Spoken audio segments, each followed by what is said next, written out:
It's the final episode of the 8-car pile-up, and we must go because he's definitely reconsidering his heroin sobriety hobo Gandalf is all alone because the silly fat Hobbitses told him to F off in the last episode. What's that? A running midget? Better go chase it, and oh look, that midget has totally stole his apple. But oh my god, that midget now has tits, and is totally Tika Tika Slim Shady, ready to drop another D12 album with her merry band of girl power.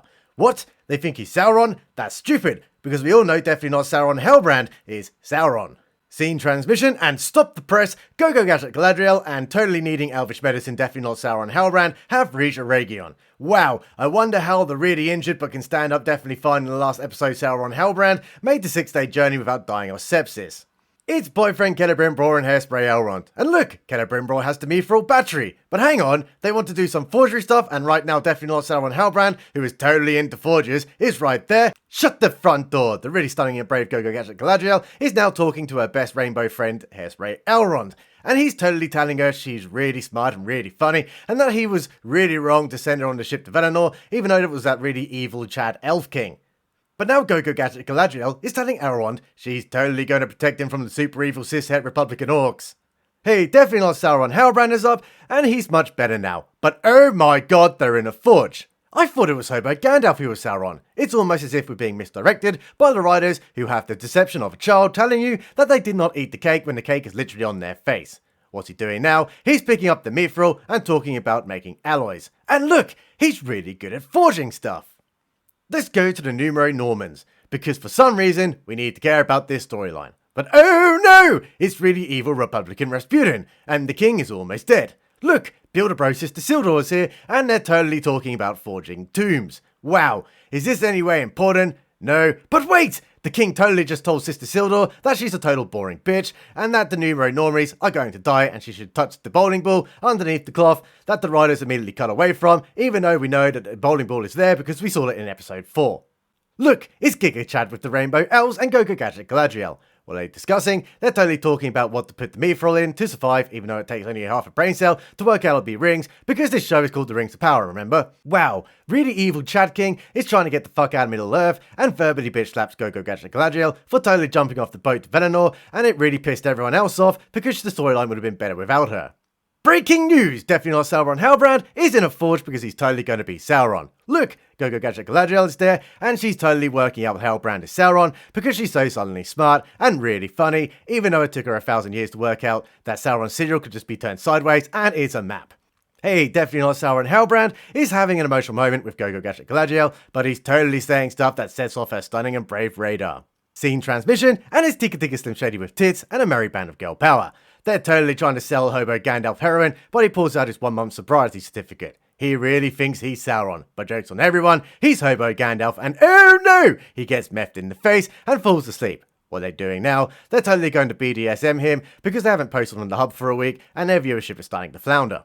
It's the definitely not Hobbitses Half-Wits to the rescue, and oh my god, he now has demon eyes, and please, not totally no longer funny Lenny Henry, he was the rock that bound this show together. Look, Hobo Gandalf is now going Super Saiyan, and totally tries to kill Tika Tika Slim Shady, but she uses her staff just like that guy from the films. Remember the films? They had a staff too.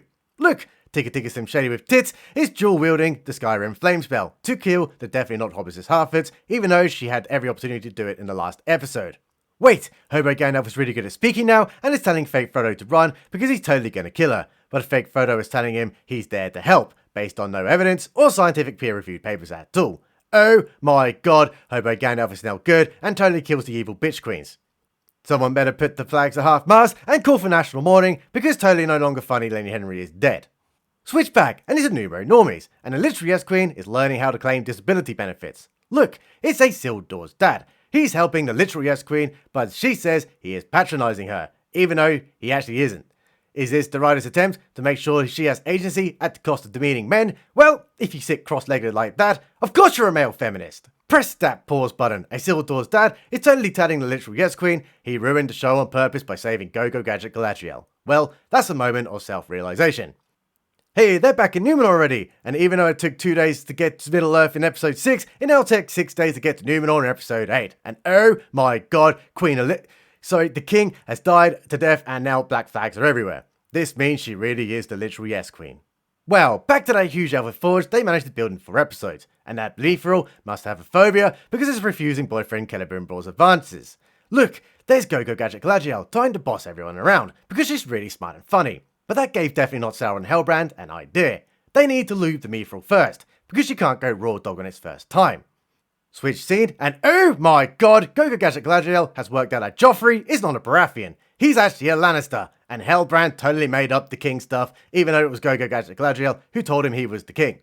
Wait, he's really evil, and Go-Go Gadget Galadriel totally no clips into the back rooms. Hey, it's Finrod! Is he here to give us a science lesson? Not this time, buddy. Look, there's that tree from the first episode, and oh my god, Finrod literally tells Go-Go Gadget Galadriel she has been literally stunning and brave this entire time. And look, she's beat the first backrooms, and is now on level 2. And is back to that scene when everyone knew Hellbrand was definitely Sauron. Look, Sauron is turning stunningly brave. He's actually a good guy, because he's totally UwU'ing right now. Is he deceiving the elves? Oh god no, he's just coming out with it all. Breaking news! Hobo Gandalf is back on the wagon and is totally on the path to recovery. Look, it's fake Frodo, and would you believe it that Hobo is actually a wizard? Looks like it's speech time, and Gandalf Hobo must Hobo on without the definitely not Hobbitses half-it. Thank god, because there's no way they can end up in season 2. And hey look, they're going to walk off now, and hopefully they'll fall off a cliff. But wait! Fake Frodo must go with Hobo Gandalf, because this show couldn't actually get any worse. This scene is like that time Frodo left for the Undying Lands. Remember Frodo? Remember the films? Remember the ending? And oh my balls, Hobo Gandalf tells fake Frodo to follow his nose. Just like that first film, remember that film, remember Moria, remember the Balrog. Can we move on? Oh god please. Hey, it's the elves, and wow, they set the lights down low and totally foreplayed that Mithril to melt, and look, it's Sauron's eye. Remember the eye? It was in the films. Look, they made the rings. That's just like the name of the show. Remember the show. Quick flip, and oh my god, Sauron totally looks evil with totally evil Spider-Man in the background. But wait, remember that time when George R.R. Martin said that if you set it up that the butler did it, and then it turned out the Chambermaid did it, laying waste to carefully constructed plot lines, and then season 8 happened where Arya killed the Night King, even though her story arc was entirely the revenge for the Red Wedding? Well, these writers wrote season 1 of Rings of Power, so I won't be surprised if Sauron is retconned in season 2 to be this bitch because she's the most evil fat little Hobbitses I've ever seen. Subscribe button. Is always right.